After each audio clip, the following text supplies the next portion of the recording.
Hello दोस्तों, कैसे हैं आप सब लोग। उम्मीद करता हूं काफी अच्छे होंगे। तो दोस्तों, अगर आप ऐसा सोच रहे हैं कि यूएस की एक कंपनी हिंडनबर्ग जिस कंपनी के खिलाफ भी रिपोर्ट निकालती है उन सभी के शेयर्स जो हैं डाउन हो जाते हैं। जी हां दोस्तों, सारे के सारे शेयर्स जो हैं डाउन हो जाते हैं। तो ये जो आपके मन में भ्रम है वो बिल्कुल निकाल दीजिए, क्योंकि ऐसे बहुत सारे शेयर्स हैं जो हिंडनबर्ग की रिपोर्ट आने के बाद भी चढ़े हैं। Within a week, within a month उन्होंने 2 गुना से ज्यादा रिटर्न बना के दिए हैं। पर आप कहेंगे कि मीडिया और न्यूज के अंदर तो हमने ये सुन रखा है कि जिस शेयर के खिलाफ भी ये रिपोर्ट निकालते हैं उनके शेयर्स जो हैं 85% तक डाउन हो जाते हैं। और ये जो शेयर्स डाउन हुए थे उनके प्रोडक्ट्स के अंदर ही कमी थी, उन कंपनीज के अंदर कमी थी। पर जो शेयर चढ़े हैं उनके बारे में तो आपको कोई नहीं बताता। क्यों नहीं बताते? क्योंकि अगर बताएंगे तो नेगेटिव माहौल कैसे बनेगा, पैनिक कैसे क्रिएट होगा। और मैंने आपको कल के वीडियो के अंदर कहा भी था कि जो शेयर्स हैं जो चढ़े हैं हिंडनबर्ग की रिपोर्ट के बाद, उनके नाम भी आपको बताऊंगा। आप वापस बाद में जाके गूगल पर सर्च भी कर लीजिएगा। और उसके अलावा जितनी भी कंपनीज के खिलाफ हिंडनबर्ग ने रिपोर्ट निकाली है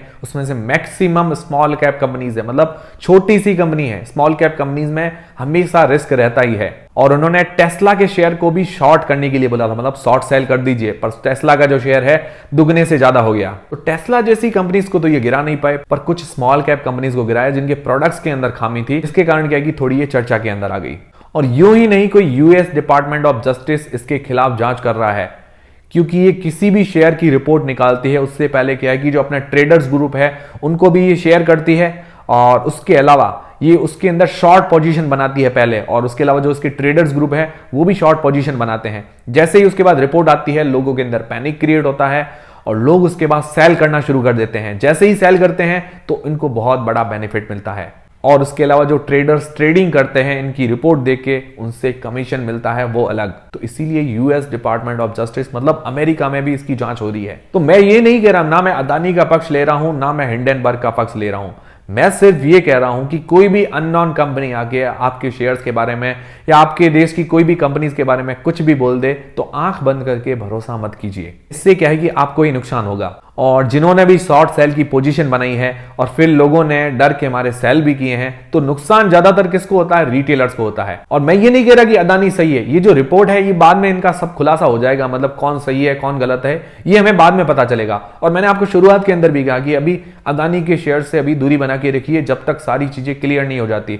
मैं कोई अदानी का पक्ष नहीं ले रहा हूं, पर सारी चीजें हमें क्लियर होनी चाहिए, सारी चीजें हमें ध्यान में होनी चाहिए। और उसके अलावा मैंने आपको यह भी कहा था कि जो अदानी का एफपीओ है लगभग सक्सेस होने जैसा लग रहा है, और आज सक्सेस हो भी गया है, मतलब 1 गुना से ज्यादा इसको सब्सक्रिप्शन मिल भी गया है। तो ये बहुत अच्छी बात है और ये अदानी की बहुत बड़ी जीत है। और उसके अलावा और भी बात करें तो अदानी के सारे शेयर्स के अंदर आज रिकवरी देखने को मिली है, सिर्फ अदानी विल्मार और अदानी पावर को छोड़ के। बाकी सारे शेयर्स आज ग्रीन निशान के साथ बंद हुए हैं। तो मतलब अदानी के शेयर्स ने भी रिकवरी कर ली है। अब जो वो शेयर्स हैं मैं उनके नाम आपको बताता हूं जिन शेयर्स ने वापस रिकवरी की थी। मैक्सिमम सारी स्मॉल कैप कंपनीज हैं। और दोस्तों, नाम जानने से पहले टेलीग्राम, इंस्टाग्राम और फ्री में डीमेट अकाउंट, सबकी लिंक आपको डिस्क्रिप्शन के अंदर मिल जाएगी। टेलीग्राम और इंस्टाग्राम को ज्वाइन कर लीजिए ताकि आपको स्टॉक मार्केट की अपडेट्स और वीडियो का जो नोटिफिकेशन है हाथों हाथ मिलता रहे। और कोई छोटा मोटा अपडेट है आपको टेलीग्राम पर मिल जाएगा, तो उसकी लिंक डिस्क्रिप्शन के अंदर है। तो पहला जो शेयर है वो है सोरेंटो। ये बायो फार्मास्यूटिकल कंपनी है और इसके खिलाफ 2020 के अंदर हिंडनबर्ग ने रिपोर्ट निकाली थी। उसके बाद कुछ दिन इस शेयर के अंदर हमें गिरावट देखने को मिली, उसके बाद इस शेयर के अंदर वापस तेजी देखने को मिली। ये आप गूगल पर भी सर्च कर लीजिएगा, ये नाम मैंने साइड में बता रखा है। फिर दूसरा जो शेयर है न्यू पैसिफिक मेटल्स। ये मेटल्स एंड मिनरल की कंपनी है, बोलीविया की कंपनी है। और 2020 के अंदर ही इसकी रिपोर्ट निकाली गई थी। हिंडनबर्ग ने रिपोर्ट निकालने के कुछ दिन इसके अंदर गिरावट हुई, उसके बाद वापस इस शेयर ने रिकवरी कर ली। फिर दोस्तों, तीसरा जो शेयर है grow generation share. Grow generation जो कि नेदरलैंड की कंपनी है, यूरोप की कंपनी है। ऑर्गेनिक गार्डन से रिलेटेड ये प्रोडक्ट्स वगैरह बनाती है और कुछ इलेक्ट्रॉनिक सामान भी ये सेल करती है। और 2020 के अंदर ही इसकी रिपोर्ट आई थी। तो रिपोर्ट आने तक कुछ दिन ये शेयर गिरा, उसके बाद वापस इस शेयर के अंदर हमें तेजी देखने को मिली। फिर दोस्तों, चौथा जो शेयर है जिसकी रिपोर्ट भी 2020 के अंदर आई थी वो है J2 ग्लोबल शेयर। तो ये कंपनी जो है डिजिटल मीडिया और इंटरनेट रिलेटेड कंपनी है और ये अमेरिका की कंपनी है। इसकी रिपोर्ट भी 2020 के अंदर आई थी। इसका शेयर भी पहले गिरा था, उसके बाद में वापस तेजी देखने को मिली। फिर दोस्तों, पांचवा जो शेयर है ड्राफ्ट किंग्स शेयर, और इसकी रिपोर्ट 2021 के अंदर आई थी। और ये कंपनी जो है फैंटेसी स्पोर्ट वाली कंपनी, फैंटेसी स्पोर्ट जैसे ड्रीम 11 वगैरह होते हैं उस टाइप की ये कंपनी है। इसका शेयर भी रिपोर्ट आने पर गिरा था, पर वापस इसके अंदर तेजी देखने को मिली है। फिर दोस्तों, छठा जो शेयर है एस्टैब्लिशमेंट लैब्स। ये कंपनी मेडिकल और पेशेंट सेफ्टी पर काम करती है। 2022 के अंदर इसकी रिपोर्ट आई थी और ये शेयर भी बाद में चढ़ गया था। और इसमें से जितनी भी लगभग कंपनीज की इसने रिपोर्ट निकाली है वो सारी की सारी स्मॉल कैप कंपनीज है। पहली बार इसने कोई इतनी बड़ी लार्ज कैप कंपनी से पंगा लिया है, वो भी अदानी ग्रुप से। और दोस्तों और भी काफी सारे शेयर्स हैं जो इसकी रिपोर्ट के बाद चढ़े हैं। और अभी लेटेस्ट एग्जांपल ले लीजिए, अदानी के जो शेयर हैं वो भी वापस रिकवरी कर रहे हैं, सारे के सारे शेयर्स, अदानी विल्मार और अदानी पावर को छोड़ के। तो आप दिमाग में ऐसी गलत फहमी मत पालिए कि जो हिंडनबर्ग ने जितनी भी रिपोर्ट निकाली है सारे के सारे शेयर्स डाउन हुए हैं। इतना पैनिक मत क्रिएट कीजिए, सच्चाई हमें जानना जरूरी है। मैं ये नहीं कह रहा कि अदानी सही है, मैं ये नहीं कह रहा कि हिंडनबर्ग सही है, पर सच्चाई तो हमें जाननी चाहिए ना। क्योंकि मैंने देखा ऐसा कहीं न्यूज मीडिया में कहीं पर भी नहीं है कि उन्होंने ऐसा कहा हो कि हिंडनबर्ग के ये शेयर जो है रिपोर्ट निकालने के बाद वापस चढ़े हैं। ऐसा किसी ने जिक्र नहीं किया। सारे के सारे लोग क्या है कि नेगेटिव माहौल बना रहे हैं, सब लोगों को डरा रहे हैं। और इसमें नुकसान किसका हो रहा है? रिटेलर्स का।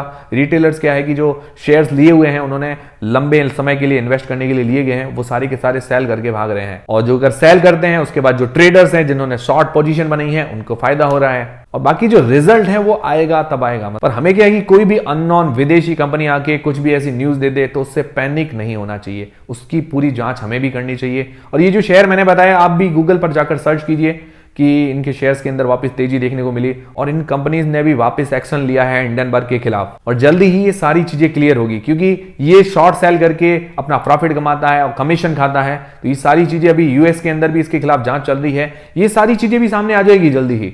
और बाकी आप ये मत सोचिए कि मैं सिर्फ अदानी का पक्ष ले रहा हूं।